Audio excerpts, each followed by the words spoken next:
Selamat bertemu lagi teman-teman, praktisi, manajer risiko, tata kelola, kepatuhan, dan sustainability. Hari ini kita mendapat kehormatan kembali bertemu dengan Pak Kemal Stambul sebagai rekan profesi di bidang GRCS yang sangat mumpuni dan puluhan tahun berpengalaman dalam berbagai bidang lintas industri. Hari ini kita akan membahas buku yang ditulis oleh beliau, yaitu buku Panggilan Keberpihakan Strategi Mengakhiri Kemiskinan di Indonesia. Diskusi akan dibagi dalam 3 sequel, di mana kita akan mulai dengan sequel pertama mengenai tentang apakah kita dapat mengentaskan kemiskinan, yang nanti akan diikuti oleh sequel 2 dan 3 yang akan kita bahas tersendiri satu persatu, tapi merupakan bagian tidak terpisah dari ketiga sequel ini. Mari kita mulai teman-teman. Selamat pagi, atau mungkin di Bapak selamat siang, atau selamat sore Pak Kemal Stambul.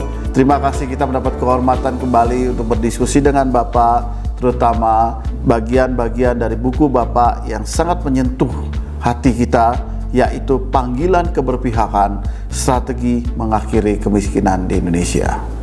Pak Kemal, merujuk pada buku Bapak, perkenankan saya memulai diskusi dari bagian prolog buku tersebut, yaitu yang dimulai dengan pertanyaan, apakah kita dapat mengentaskan kemiskinan? Pertanyaan tersebut sangat menyentuh, tapi sekaligus juga menyentak Pak kita semua. Mohon Bapak menjabarkan dalam prolog tersebut 3 alasan untuk tetap optimis terhadap pertanyaan tersebut, yaitu kita dapat mengentaskan kemiskinan. Silakan Pak Kemal berbagi pandangan, pendapat, pengalaman Pak Kemal tentang hal ini kepada pemirsa. Silakan Pak Kemal. Halo Pak Anton, sahabatku. Ini adalah pertemuan kita yang kedua.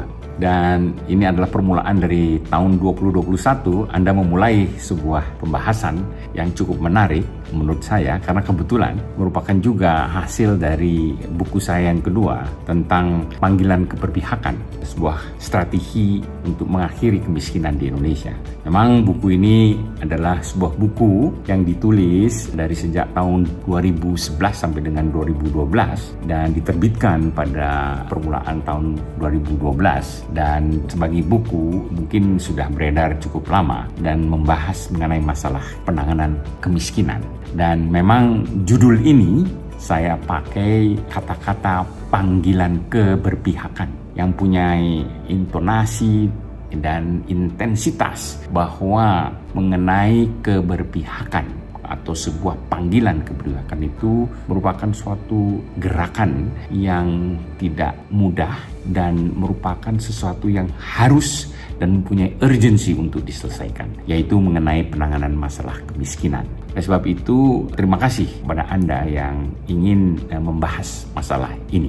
Saya akan memulai dengan pertanyaan Anda yang pertama. Tadi saya singgung sedikit tentang panggilan keberpihakan. Itu adalah merupakan suatu ungkapan bahwa di dalamnya tersirat adanya intensitas dan juga urgensi bahwa ini harus segera kita carikan solusinya. Ya memang sekitar tahun 2400 tahun lalu, filsuf Aristoteles mengatakan poverty is the parent of revolution and crime. Dan sementara itu juga kira-kira 100 tahunan yang lalu Mahatma Gandhi mengatakan poverty is the worst form of violence. Dan beberapa tahun lalu, mungkin sekitar 15 tahun, 20 tahun yang lalu, Nelson Mandela mengatakan overcoming poverty is not a gesture of charity. It is an act of justice. It is the protection of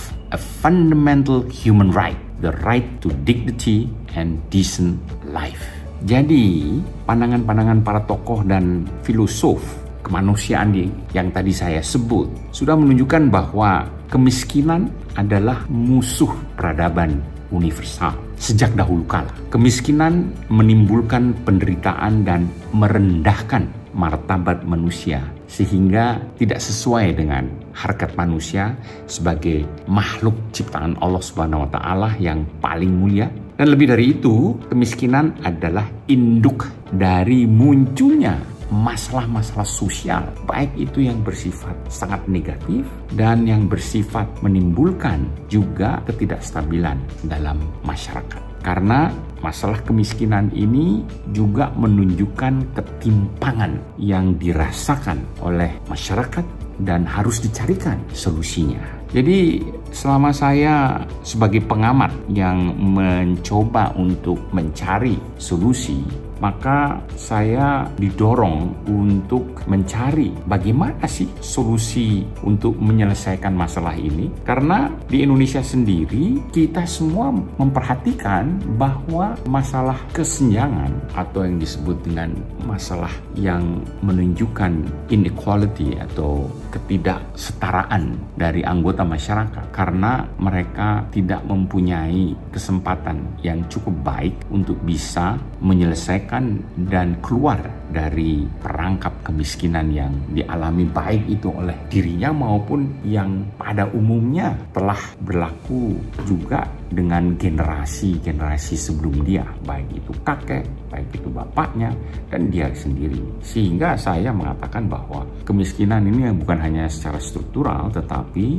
juga merupakan sebuah perangkap yang mengharuskan mereka berupaya dengan keras untuk bisa keluar dari keadaan tersebut. Pertanyaannya adalah yang Anda ajukan, apakah di Indonesia ini bisa menyelesaikan masalah ini apa tidak? Ya, dengan sendirinya saya mengatakan bahwa it's not an easy question karena kita secara realitas berhadapan dengan masalah ini yang memang sudah diupayakan dengan berbagai cara oleh pemerintah untuk menyelesaikan masalah ini. Tetapi kenapa percepatan penyelesaian ini tidak bergerak dengan cepat? Karena barangkali upaya-upaya mencari solusi penyelesaian masalah kemiskinan ini perlu ditangani dengan pendekatan yang memang lebih besar dari sekedar penyediaan kebijakan-kebijakan yang membantu atau mencoba untuk menunjukkan niat kita, tetapi harus disertai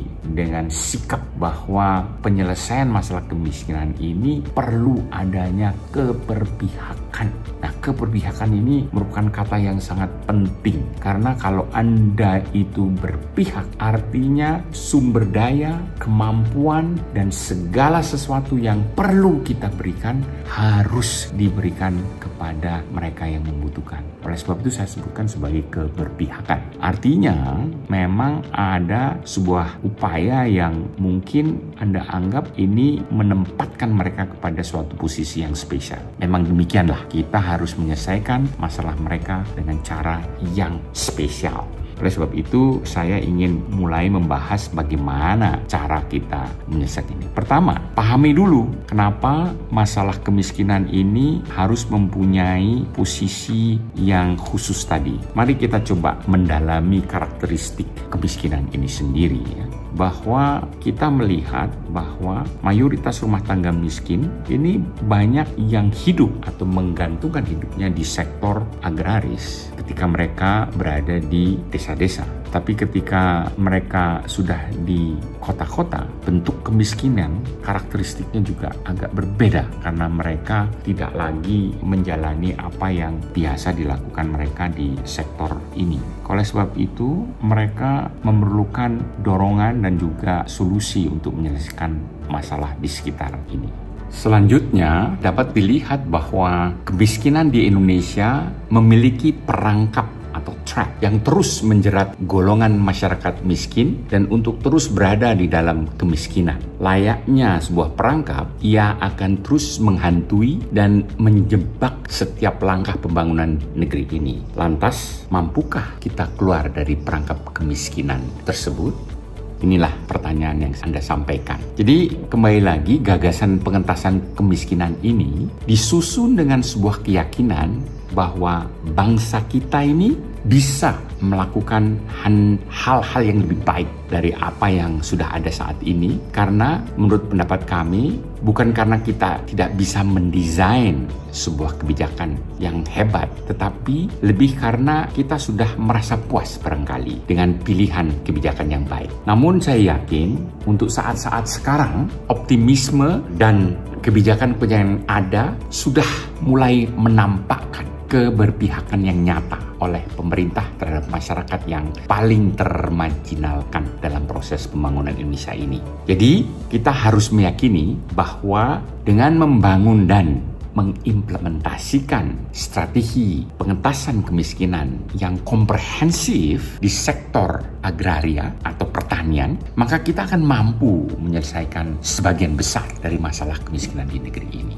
Mungkin ada pertanyaan di benak kita, mengapa keberpihakan terhadap petani harus menjadi prioritas utama dalam mengupayakan mengentaskan kemiskinan ini? Jadi kita harus mempunyai keyakinan karena 60% daripada mereka yang dikategorisasikan sebagai miskin itu secara objektif kita tahu bahwa persentase yang cukup besar pertanianlah yang menghasilkan lapangan kerja, dan juga segmen inilah yang sebetulnya mempunyai kesempatan, walau kita tahu bahwa hampir sebagian besar orang yang miskin itu berada di sektor ini.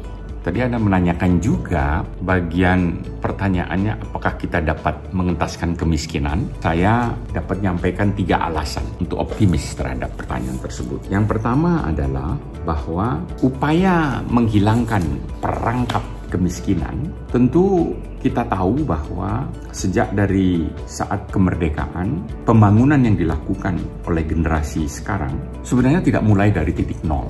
Jadi para pendiri bangsa dan para pemimpin yang sudah meletakkan dasar dari pembangunan yang cukup baik, menurut pendapat saya, kita sudah bisa memulai pembangunan berbagai masalah yang kita hadapi ini, sudah banyak yang kita peroleh jawabannya. Jadi kita tidak mulai dari nol. Oleh sebab itu, kita punya kesempatan yang baik. Sebagai landasan kebijakan yang mengkhususkan kepada penanganan masalah kemiskinan pada tingkat ini banyak sekali, baik dari sisi subsidi maupun bayar tunai dan lain-lain. Menurut saya keberpihakannya sudah cukup menonjol. Dan juga saya mengatakan bahwa kita juga tahu bahwa kita punya pendapatan per kapita sekarang sudah mendekati 4.000, dan itu menunjukkan bahwa kita punya cukup banyak kekuatan untuk bisa membiayai secara khusus untuk hal ini.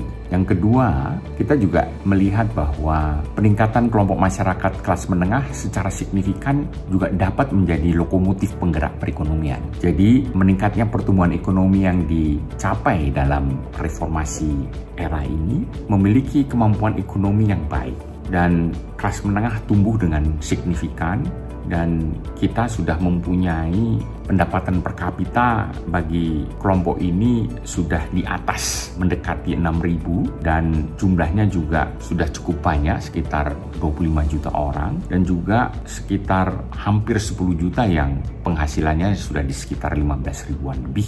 Jadi menurut saya modal yang kita miliki bagi pembangunan bangsa ini dan di masa yang akan datang itu bisa diharapkan bahwa peningkatan kelompok masyarakat kelas menengah ini akan menjadi penggerak, akan menjadi kekuatan yang bisa mengarah keberpihakan juga pada masyarakat umum. Kenapa saya sampaikan demikian? Jadi dengan kemampuan ekonominya, masyarakat kelas menengah ini dapat mengakomodasi produk-produk yang dihasilkan oleh sektor pertanian dan menjadi pasar bagi para petani untuk bisa menjual hasil pertaniannya. Jadi jaminan keberadaan pasar bagi hasil pertanian ini merupakan modal yang sangat penting untuk memastikan keberlangsungan pembangunan sektor pertanian, atau dengan kata lain kita bisa mengatakan bahwa terdapat urgensi yang jelas untuk memastikan bahwa pembangunan sektor pertanian harus dilakukan secara berkelanjutan.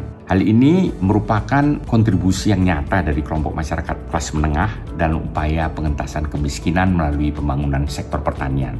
Yang ketiga, terdapat juga banyak pengalaman keberhasilan dari negara-negara lain dalam upaya pengentasan kemiskinan, juga bisa memberikan berbagai contoh yang menurut saya bisa dilakukan juga di negara kita, seperti di Cina, di India, di beberapa Amerika Latin, misalnya Brazil to some extent ya, dan juga beberapa negara di Afrika melakukan upaya-upaya mengatasi masalah kemiskinan dengan cukup berhasil. Oleh sebab itu, saya sangat yakin bahwa inilah yang mendasari optimisme yang saya miliki ketika saya membuat buku ini, bahwa generasi-generasi yang akan datang ini akan mempunyai kemampuan dan mempunyai komitmen dan juga keberpihakan yang lebih jelas bahwa disparitas yang diakibatkan oleh kemiskinan ini harus diselesaikan secara bersama-sama. Jadi di sini, di dalam pengentasan kemiskinan perlu ada keyakinan yang bersifat kolektif dari masyarakat dan juga pemerintah untuk sama-sama mencarikan jalan keluarnya. Demikianlah saya uraikan sedikit 3 alasan tentang optimisme saya bahwa penyelesaian masalah pengentasan kemiskinan ini bisa dan akan dicapai. Yang penting yang saya ulangi lagi adalah adanya keyakinan secara kolektif kita bisa menyelesaikan masalah ini bersama-sama. Mudah-mudahan ini menjawab pertanyaan Anda yang pertama. Terima kasih Pak Kemal atas jawaban yang diberikan terhadap pertanyaan pertama tadi. Dan rekan-rekan tadi sudah mendengar sendiri bahwa tidak ada alasan bagi kita untuk tidak optimis. Memang kemiskinan lekat dengan cerita negara-negara berkembang atau negara-negara yang terbelakang, tetapi itu adalah suatu kenyataan bagi kita, dan kita tahu juga bahwa kita perlu optimis, dan memang harus optimis karena memang ada alasan-alasan untuk hal tersebut. Terima kasih Pak Kemal, dan pemirsa, kita akhiri sequel pertama ini, dan mari kita bertemu lagi di sequel kedua untuk bahasan dari buku yang sama, yaitu Panggilan Keberpihakan, Strategi Mengakhiri Kemiskinan di Indonesia, terutama topik-topik terkait dengan peluang dan ancaman bonus demografi dan kebangkitan modal sosial di sequel kedua nanti. Salam secinta Indonesia.